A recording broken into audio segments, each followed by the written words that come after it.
This is a video response for the Players Handbook 200th subscriber appreciation contest. And my entry into this contest is Primal Thagrosh. But before I get started with why I like him so much, I want to show you my other casters and why he is better than them. Starting with P. Lilith, I got her in the starter box along with the Carnivian and 3 Shredders. She was good at the start, but she falls short in melee very badly. Her archery shots are great. The fact that she can shoot and then move, awesome. Free charging, gotta love that. She has Parasite and Eruption of Spine, great spells.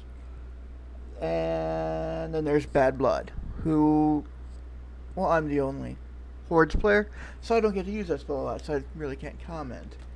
Her feat gives an additional attack die for all attack rolls within her control area. Great for assassination runs. The next caster I got was Bethane, Voice of Everblight, with her little buddy Belphegor.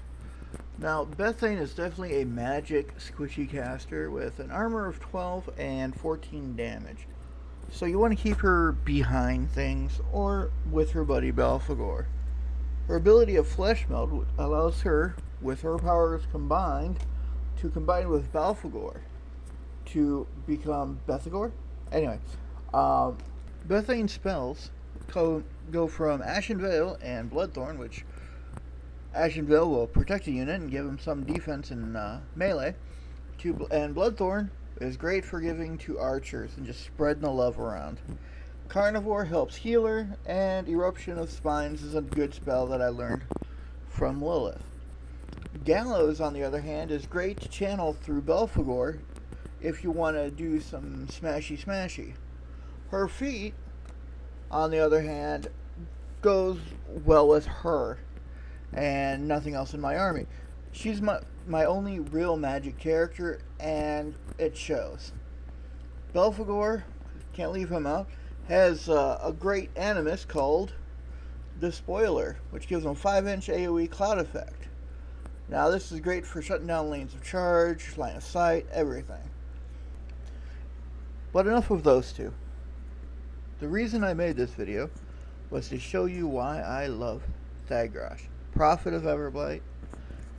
His stats are awesome, I believe. You know? Mat 7, Rat 5, I mean, he's going to hit quite a few things. Speed of 5, but he's an Ogren, so he's big, and you know, if he has to move quickly, he's got Animus and running and charging and all that. And befitting the storage container of Doom, he also causes terror. His weapons are Blighted Breath, which is a spray 8 fire damage. He's got a giant claw, and the best weapon of them all, Rapture. Now, Rapture doesn't look like much, just, you know, reach and magic, but what happens when you kill someone with it is amazing. You center a 3-inch AoE over them, becomes a cloud effect, and any enemy in it gets burnt for power 12. Great for just about anything that ails you. His spells are also very good. As with Bad Blood, I haven't gotten to use it very much, but Draconic Blessing can be used on a unit or single model to give them +2 strength and terror. Now, +2 strength does not seem like a lot, but when it's on a Carnivian, it's pretty nasty. Fog of War helps defend you against opponents' range attacks, but you gotta plan it just right, because if you're using a bunch of archers, which Legion is almost known for, you could really mess up your battle plans. Another spell he has is Obliteration, which is a great 4-inch AoE of destruction goodness, and it's also great for those rare assassination runs that Thagrosh can do with ranged. But the greatest spell in Thagrosh's list by far is Mutagenesis. This range 8 spell allows Thagrosh to kill a model and replace that model with himself. Which, if you think about it, isn't that much until you destroy a model in a unit, and you're in the middle of that unit killing his dudes. Yeah.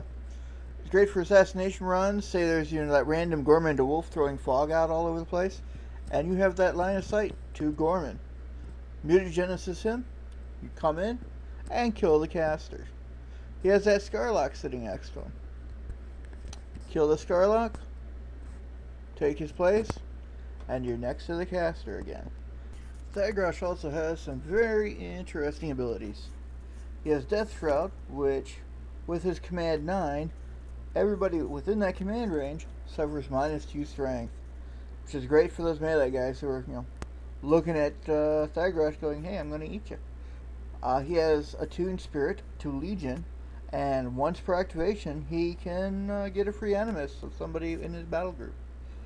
And he has the Tank, which, if he doesn't have enough Fury for one round, he can get one for free. But what everybody likes to play him for is his feat called Dark Revival. Now what Dark Revival does is you send in that giant Carnivean, beating stuff up as he goes, and your opponent either has to do something with that Carnivean or ignore him.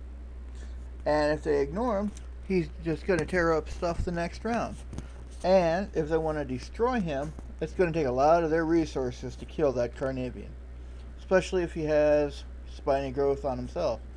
Now, after they kill that Carnivean, they get a big frowny face when Thagrosh uses Dark Revival, and then they get to play with that Carnivean all over again. But there is one thing about Thagrosh that I did not like, and that was his model. Being the brutish, almost godlike being with supreme intelligence, the model itself I thought was rather lacking. So that's when I got out my sculpting tools, green stuff, Oyamaru, and began to work on him. The following pictures are of Thagrosh finished. I took his arm wrestling move arm and put it into more of a straightened out pointing position. Moved around his other arm a little bit and used Oyamaru to copy some spikes and plates and put those on his back. Now I think he looks a little better. I made him taller and more menacing, I believe, by putting him a little forward at an angle, making him look like he's at the forefront of a battle, telling his legion to go forth and kick ass. If you look on his base, which is covered with snow, you see a troll shield that I made with an arrow sticking through it. This was to add a little flavor to the base other than just snow and a rock. I also made his new back spikes and plates look like they're exploding out of his back instead of just exposed bone and muscle. Inside the flesh and around the bone part, it looks like a rather large amount of hamburger and bloody meat, just to make it look that much more awesome. His arm took a while.